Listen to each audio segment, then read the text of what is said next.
A motorist traveled 195 kilometre in 3 hours. How far did he travel in 4 hours. पहले हिस्से से हमें time मिलेगा, स्पीड मिलेगी, ताकि हम उसको सेकंड पार्ट में यूज़ कर सकें.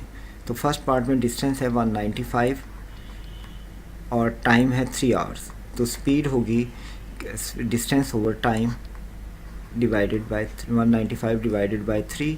195 को 3 से डिवाइड करें तो ये आपके पास आता है 65, यानी कि उसकी स्पीड है 65.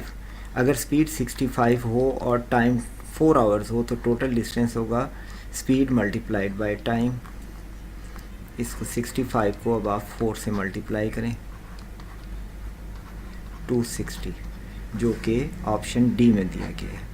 इसलिए इस क्वेश्चन का करेक्ट आंसर है ऑप्शन